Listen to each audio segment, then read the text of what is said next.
So guys, आज के इस वीडियो के अंदर हम बात करने वाले हैं क्लास 10 मैथ्स 2024-25 बैच के रिलेटेड सिलेबस के बारे में। तो जितने भी मेरे भाई बहन जो है पुरानी एनसीईआरटी बुक को गले से लगाए बैठे हैं, जिनकी मम्मियों ने अभी तक नई एनसीईआरटी बुक नहीं दिलाई है और वो टेंशन में है कि क्या पढ़ें क्या नहीं पढ़ें, कौन सी एक्सरसाइज पढ़ें कौन सी नहीं पढ़ें, तो भाई टेंशन फ्री हो जाओ, क्योंकि आज मैं आपको एक्सरसाइज वाइज बताने वाली हूँ कि कौन सी एक्सरसाइज आपको पढ़नी है क्लास 10 मैथ्स के अंदर, कौन सी नहीं पढ़नी है। ठीक है, और जिन भी भाई बहनों के पास में नई बुक है उनको ये वीडियो देखने की जरूरत ही नहीं है भाई, क्योंकि आपकी जो नई बुक है उसके अंदर पहले से ही डिलीटेड टॉपिक्स मेंशन नहीं किए हुए हैं, यानी कि डिलीटेड टॉपिक पहले से ही हटा दिए गए हैं। तो जितना कुछ आपको नई एनसीईआरटी बुक में गिवन है वो सबका सब आपको पढ़ना है।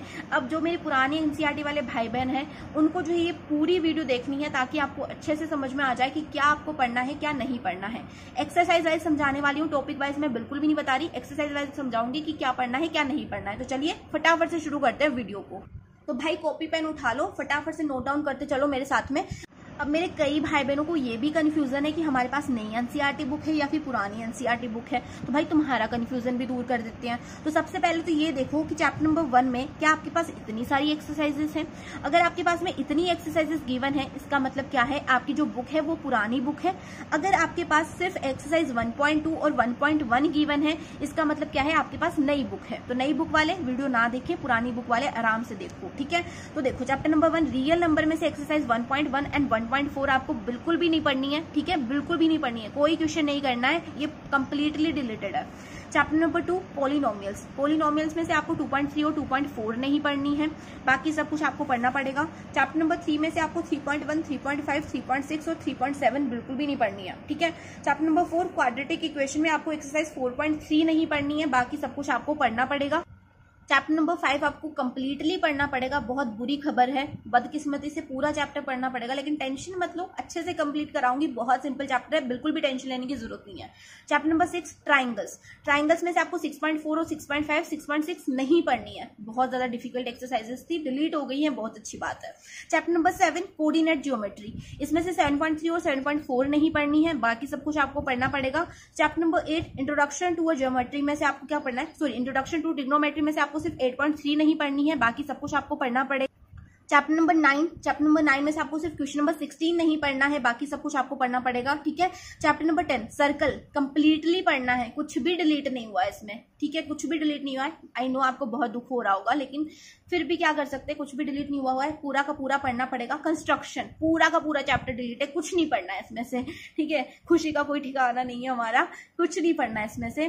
चैप्टर नंबर 12 इसमें से एक्सरसाइज 12.1 और 12.3 डिलीटेड है, लेकिन मैं आपको रिकमेंड करूंगी कि इन एक्सरसाइज को बिल्कुल भी मत छोड़ना, क्योंकि यहाँ पर सीबीएसई आपके साथ में स्केम कर सकता है। भाई स्केम कर सकता है, कैसे कर सकता है, क्योंकि यहाँ पर जो 12.1 है ये पूरा का पूरा बेस्ड है एरिया ऑफ सर्कल पे, और एरिया ऑफ सर्कल वाला जो टॉपिक है हम चैप्टर क्लास 9th में भी पढ़ के आए हैं, है ना। क्लास 9th में हमने पढ़ा है एरिया ऑफ सर्कल, और 12.3 जो है पूरी की पूरी बेस्ड है 12.2 पे, जो कि हमारे सिलेबस के अंदर होने वाली है। 12.2 आपको पढ़नी है, सिलेबस के अंदर है, 12.3 जो है टोटली उसके ऊपर बेस्ड है। तो अगर आपको जो है 10th क्लास में सीबीएसई के एग्जाम में, अगर आपको बोर्ड एग्जाम में इन दोनों एक्सरसाइज में से क्वेश्चन दे दिए जाते हैं, तो आप उनका कुछ नहीं बिगाड़ सकते, क्योंकि 12.1 हम पहले से पढ़ चुके हैं, है ना। हमने जो है सर्कल पढ़ा हुआ है, एरिया ऑफ सर्कल हमने 9th क्लास में ही पढ़ा हुआ है, और 12.3 जो है पूरी की पूरी बेस्ड है 12.2 के ऊपर। तो क्वेश्चंस जो है इंटरलिंक होने वाले हैं, तो आपको जो है ये दोनों एक्सरसाइजेस पढ़नी चाहिए, बिल्कुल भी मत छोड़ना। रिकमेंड करूंगी कि दोनों एक्सरसाइज पढ़ लो, क्योंकि सीबीएसई स्केम कर सकता है भाई, इनमें से क्वेश्चन दे सकता है, फिर मत कहना कि हमें बताया नहीं।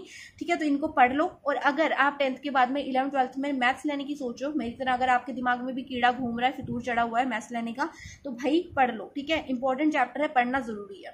अब बात कर लेते हैं चैप्टर नंबर 13 की, सरफेस एरिया एंड वॉल्यूम की। इसमें आपको 13.3, 13.4 एंड 13.5 नहीं पढ़नी है। ठीक है, बिल्कुल भी नहीं पढ़नी है, और इनको ना पढ़ो तो कोई दिक्कत नहीं है, आपकी मर्जी। अगर पढ़ना चाहो ज्यादा नॉलेज के लिए तो पढ़ लेना, वैसे कोई जरूरत नहीं है, कोई क्वेश्चन नहीं बनेगा, नहीं पढ़नी है ये एक्सरसाइजेस। चैप्टर नंबर 14 में आपको 14.4 नहीं पढ़नी है, बाकी सब कुछ आपको पढ़ना पड़ेगा। अब बात कर लेते हैं चैप्टर नंबर 15 की। तो 15 चैप्टर प्रोबेबिलिटी में आपको सिर्फ एक्सरसाइज 15.2 नहीं पढ़नी है, बाकी सब कुछ आपको पढ़ना है। तो इस हिसाब से आपके जो है टोटल होने वाले हैं 14 चैप्टर्स, क्योंकि एक चैप्टर यहाँ पर रिड्यूस हो गया है कंस्ट्रक्शन, वो आपको नहीं पढ़ना है, टोटली रिड्यूस है। यहाँ पर आपके पास जो है 10th क्लास के अंदर 14 चैप्टर होने वाले हैं, जो कि आपको पढ़ने पड़ेंगे। ठीक है, तो यहाँ पर मैंने आपको सारा का सारा बता दिया है कि कौन सी एक्सरसाइज पढ़नी है कौन सी नहीं पढ़नी है। तो यहाँ पर मुझे लगता है कि आपको कोई कंफ्यूजन नहीं रहा होगा इस वीडियो को एंड तक देखने के बाद में, और मुझे लगता है कि जो कुछ भी मैंने यहाँ पे आपको बताया सब समझ में आ गया होगा कि कौन सी एक्सरसाइज डिलीट करनी है, कौन सी नहीं करनी है। तो फटाफट से अपनी कॉपी पेन निकालो या फिर अपनी ओल्ड एनसीईआरटी बुक निकालो, उसके अंदर डिलीट कर दो सारे के सारे टॉपिक्स जो मैंने यहाँ पे बताए हैं। और अगर आप अपनी 10th क्लास की जर्नी मेरे साथ कंप्लीट करना चाहते हो तो भाई फटाफट से जाकर के चैनल को सब्सक्राइब कर लो, क्योंकि क्लास 10 मैथ्स 2024-25 के नाम से मैंने एक प्लेलिस्ट बनाई हुई है जिसके अंदर मैंने 10th क्लास के सारे चैप्टर्स के ऊपर वीडियो बनानी शुरू कर दी है।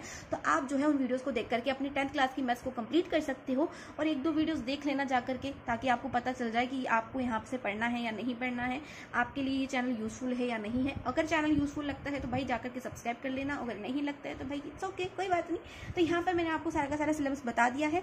तो होप सो आपको वीडियो अच्छी लगी होगी, और अगर वीडियो अच्छी लगी है तो वीडियो को लाइक कर देना। अगर कोई भी कंफ्यूजन आपको है तो कमेंट सेक्शन में कमेंट कर देना। तो चलिए मिलते हैं नेक्स्ट वीडियो में, तब तक के लिए बाय बाय, टेक केयर।